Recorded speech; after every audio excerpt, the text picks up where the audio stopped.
Madam, Tony. কি হয়েছে টনির? ও hospital থেকে যে ওষুধগুলো দিয়েছিল সব একসাথে খেয়ে ফেলেছে। ও মনে হয় আর বাঁচবে না।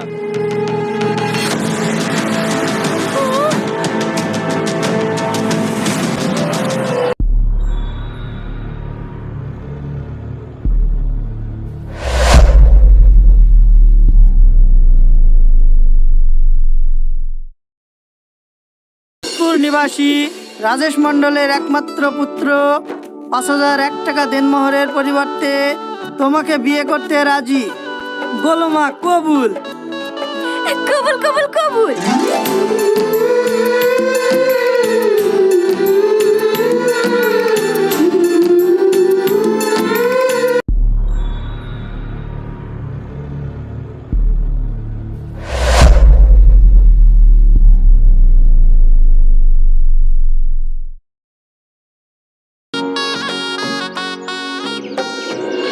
ভাই, ওই ধারে সব রেডি হয়ে গেছে, না গেলে কিন্তু বিশাল সমস্যা হয়ে যাবে। সাথী, তুমি একটু বুঝে দেখো না মা, আমি আর পাচ্ছি নি। ঠিক আছে আব্বা।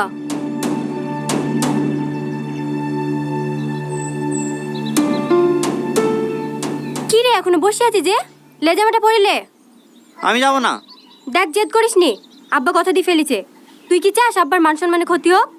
দেখি চলে আসবি। দেখতে গেলে তোর বিয়ে হয়ে যাচ্ছে না। লে ভাই লে, জামাটা পরিলে। দেখো ভাবি, আমাকে জ্বালায় না, মেয়েদের উপর আমার কোনো বিশ্বাস নাই। তুই শুধু রীতিকেলেই পড়ে আছি। কত মেয়েকে দেখলি? আমার 1000টা মেয়েকে দেখা দরকার নাই, একটু মেয়েকে ভালোবেসে বুঝে গেছি মেয়েটা কত খারাপ। এতদিন ধরে ভালোবাসে নাটক করি করি শেষ পর্যন্ত অন্য একটা ছেলের সাথে পালিয়ে গেল। ও পালাইনি, তোকে যেটা বলেছিল ভুল বলেছিল। আসল ঘটনা শুনলে তুই তো আরো বেশি ঘৃণা করবি। আসল ঘটনা মানে? ও একটা ধর্ষিতা মেয়ে, থুবড়ু রাতে রেপ হয়ে হসপিটালে ভর্তি ছিল। তার লিগে তো আমাদেরকে যেতে বারণ করেছে। হ্যাঁ, তাহলে ও কোনো ছেলের সাথে পালিয়ে যায়নি? না। তুমি এই কথাটা আমাকে আগে বলবা না। ছি, আরে আরে, এ কি করছে? ছাড়ো আমাকে। ভাবি, তোমরা আগে থেকে সব জানতি? হ্যাঁ, আমরা দুদিন বাদেই সব শুনেছি। তাও আমাকে জানাওনি। ভাবি, আর কেউ না জানুক, তুমি তো জানো আমি দিকে কতটুকু ভালোবাসি। তাই বলি তুই একটা ওই রকম মেয়েকে বিয়ে করবি? আচ্ছা ভাবি, তুমিও তো একটা মেয়ে, তোমার সাথে যদি এরকম ঘটনা ঘটে তাতে তোমার কি দোষ বলো? যাও ভাবি, তুমি আব্বা মা ঠিকই বলো, আমি আজকে রীতিকে বিয়ে করবো। কিন্তু তুমি যাবা না আমি যাবো? ঠিক আছে ঠিক আছে, আমি যাচ্ছি।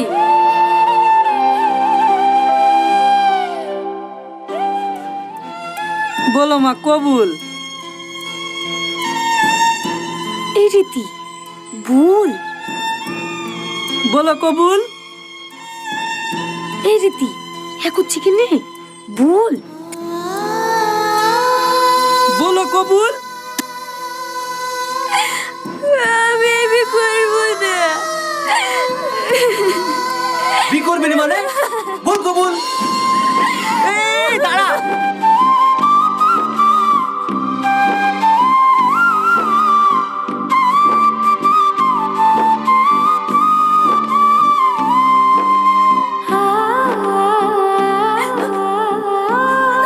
টনি, তুমি?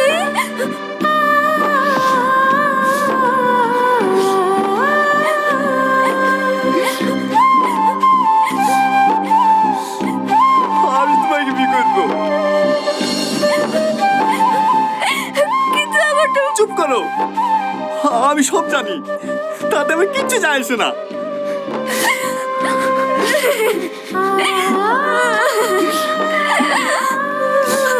আবার কান্না করে, পাগলি কোথাকার।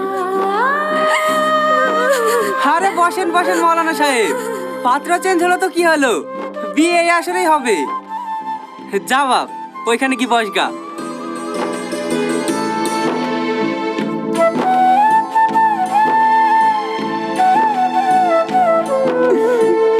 কি হলো বিয়াই মশাই, পানটা নিয়ে আসেন নাকি? ভাই, আরে আরে, এই শুভ দিনে কেউ চোখের পানি ফেলে? জিতপুর নিবাসী রাজেশ মণ্ডলের একমাত্র পুত্র ৫,০০০ টাকা দেনমোহরের পরিবর্তে তোমাকে বিয়ে করতে রাজি। বলো মা, কবুল? কবুল কবুল কবুল।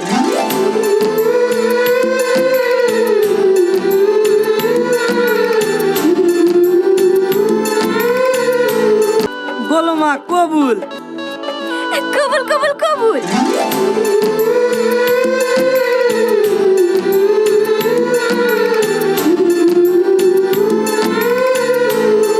বলো মা, কবুল? কবুল কবুল কবুল।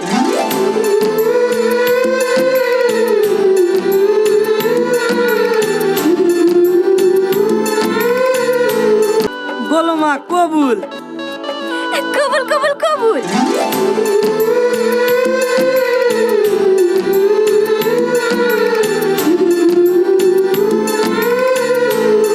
বলো মা, কবুল? কবুল কবুল কবুল।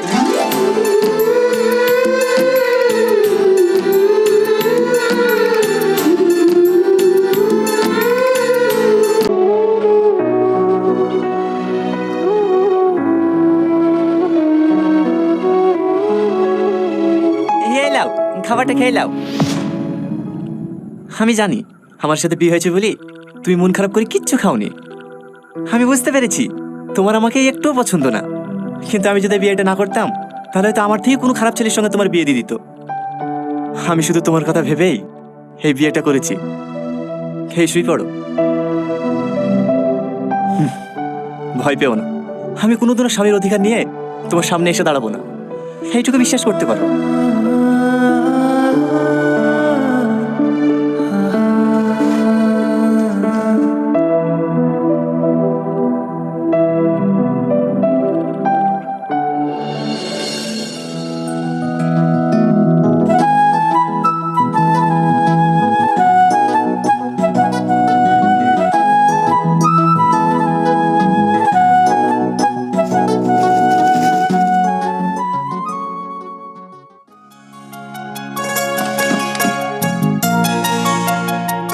তোমাদের আসতে কোনো অসুবিধা হয়নি তো বাপ? না না মা, কোনো অসুবিধা হয়নি। আর আস্তে আস্তে ভেঙে ফেলবা নাকি? ঠিক আছে ভাই। এই ভাই কাকে বলছি? সাহেব বলবি। ঠিক আছে সাহেব। হ্যাঁ, বিয়ের পরে প্রথম শ্বশুর বাড়ি আসলা, হ্যাঁ যতই কাজ থাক এক সপ্তাহ নিচে কিন্তু বাড়ি যেতে দেবো না বাপ। না না মা, অতদিন থাকতে পারবো না। সামনে মঙ্গলবারে চলে যেতে হবে। একটা নতুন রাস্তায় টেন্ডার আছে, আমি না গেলে আবার পাস হবে না। তুমি জানো মা, তোমার জামাই সব থেকে বড় কন্ট্রাক্টর। তোমার জামাইয়ের আন্ডারে 200-এরও বেশি লোক কাজ করে। তোমার জামাইয়ের ওখানে বিশাল সম্মান, কেউ স্যার ছাড়া কথাই বলে না। আর আমাদের অশিক্ষিত গুলো আছে, কাকে কি বলি সম্মান দেয় সেটাই জানে না।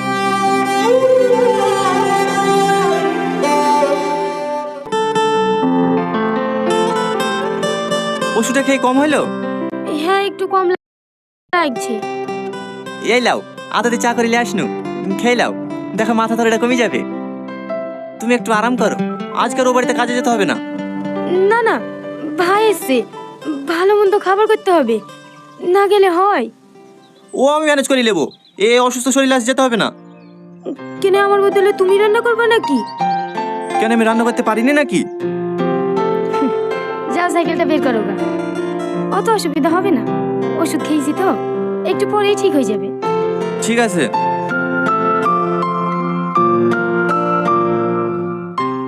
সালমা, এই সালমা। হ্যাঁ বলেন মা। এখনো উঠোন ছাড়তেছি, থালারিগুলো পড়ে আছে, চা ডিম সিদ্ধ করিসনি, জামাইকে খেতে দিতে হবে না। হ্যাঁ মা, থালগুলো মেজে রাখা ধরেছি। কটা বাজে এখন? 8টা বেজে গেছে, এখন তুমি থালারি মাজবা, জামাই খাবে কখন? মা, ও শরীরটা একটু খারাপ তো, তাই আসতে একটু লেট হয়ে গেছে। আমি থালাটি মেজে দিছি। ঠিক আছে, 8 ঘন্টার মধ্যে যেন জামাইয়ের ঘরে সকালকার নাস্তা পৌঁছে যায়। ঠিক আছে মা। যাও সালমা, তুমি আঁকা ধরো গা, আমি থালাড়িগুলো মাজছি। না না, তোমাকে মাজতে হবে না, আমি মাজছি। চুপ করো তো, তোমাকে পানি কাছে যেতে হবে না, এমনিতে জ্বর এসে মরছে, আবার পানি লাগবে। যাও তুমি আঁকা ধরো গা।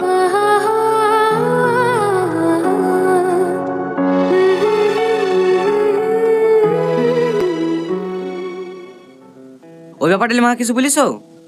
না, এখনো বলা হয়নি। বুঝতে পারছো না? আমাকে আবার কালকে বেরোতে হবে। অর্ডারটা ক্যান্সেল হয়ে গেলে 25 টাকা লস হয়ে যাবে। ঠিক আছে, তোমার খাওয়া হয়ে যাক, আমি মাকে ডাকছি। ঘটকটা বলছিল তোমাদের জমি 15-20 বিঘা মতন হবে, ওরকমই হবে নাকি? হ্যাঁ, ওই 12-13 বিঘি মতো হবে। ও আর খাবা না? না, অনেক খেয়ে ফেলেছি। এই সালমা, হ্যাঁ বল। প্লেটগুলো নিয়ে যা। মিষ্টিগুলা? মিষ্টি তোর ভাই খায় না, ফেলি দেগা।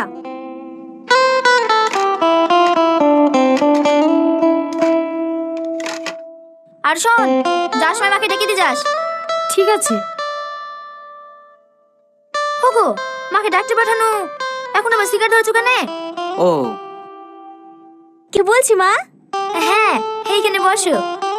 হ্যাঁ বল। তোমার জামাই একটা হাই রেটে টেন্ডার ধরেছে, সিকিউরিটি মানি হিসাবে 1 কোটি টাকা জমা করতে হবে। কাজটা তুলতে পারলে 4-5 কোটি টাকা লাভ হবে। 50 লাখ টাকা মতো শর্ট পড়ছে, তুমি একটু ম্যানেজ করে দাও না মা। এত টাকা আমি কোথায় পাবো?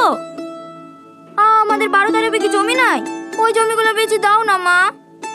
একবার টেন্ডারটা হাতে পেয়ে গেলে তো ওরকম জমি 1-2 বিঘি কিনা হবে। ঠিক আছে, তুমি কোনো চিন্তা করো না জামাই, আমি খরিদটা দেখছি।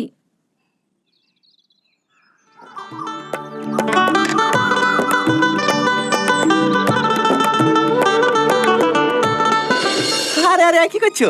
মিষ্টিটা খেলে না? আমার মিষ্টি খেতে ভালো লাগে না। মিষ্টি আবার কারো অফিস নাই নাকি?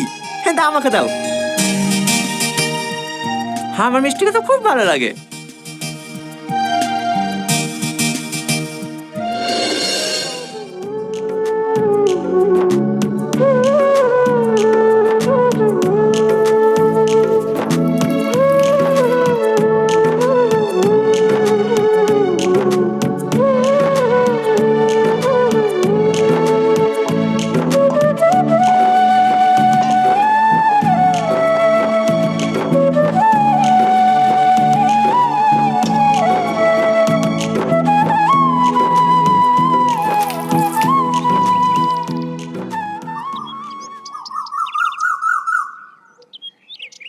ওই শোন, হ্যাঁ বলেন সাহেব। জুতোটা বাজার থেকে পালিশ করে এসে দে। ঠিক আছে সাহেব, দেন। একটু তাড়াতাড়ি আসবি, আমরা আবার ঘুরতে বেরোবো। এই রে, চুরি টুরি করার দরকার নাই, 20 টাকার এই বাকিটা ফেরত দিয়ে দিবি। আমরা গরিব হতে পারি সাহেব, কিন্তু কারো কিছু চুরি করি না। হ্যাঁ, ভিখারির আবার সততা।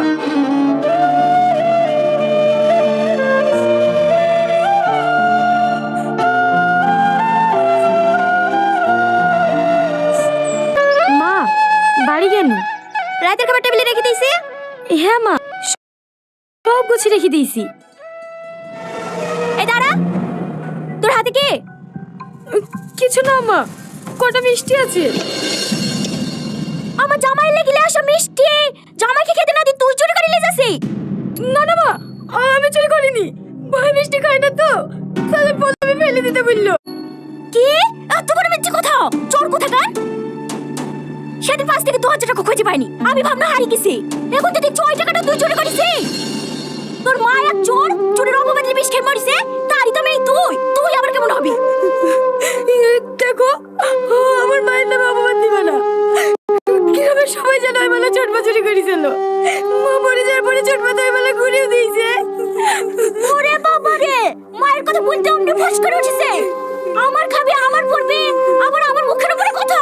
এই কি চুরি করিস কেন তুই? আমি চুরি করিনি, আমি চুরি করিনি। আরে কি করছেন? ছাড়েন। এমনিতে দুধে থেকে জোরে চালে উঠতে পারছে না, আবার তারপর গায়ে হাত তুলছে। কি হয়েছে গো মা? এ তো জামাই লেগে যে মিষ্টিগুলো নিয়েছি, সে মিষ্টিগুলো টিফিনে করে নিয়ে যাচ্ছে। ওলি জাক্কা, তোমার জামাই মিষ্টি খায় না, আমি বলেছি ফেলে দিতে। ফেলে দিলে তো কুকুরেই খাতো, ওরা লিখে খাক্কা। ও, জামাই মিষ্টি খায় না? জালি যা। ফেলে ওদের মিষ্টি। দিনের পর দিন এত অপমান হও, এত অত্যাচার করে, তাও তুমি এখানে কিসের লাগি পড়ে থাকো?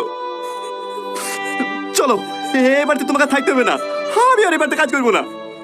কি এসব আবল তাবল বকছি? ও কোথাও যাবে না, ও এই বাড়িতেই থাকবে।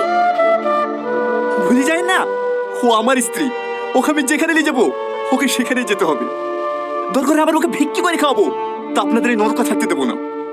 চলো সালমা। সালমা, সালমা, যাসনি সালমা, যাসনি। সালমা,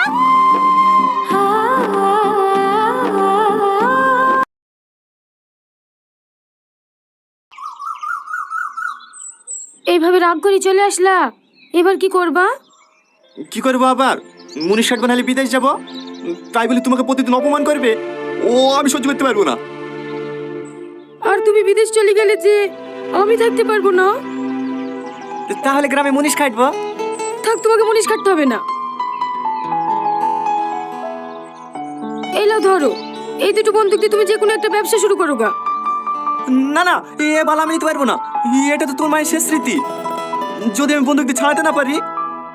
সে বিশ্বাস আমার আছে। আর যদি না পারো ছাড়াবা না। তুমি তো রান্না করতে ভালোই পারো, একটা খাবারের দোকান দাওবা।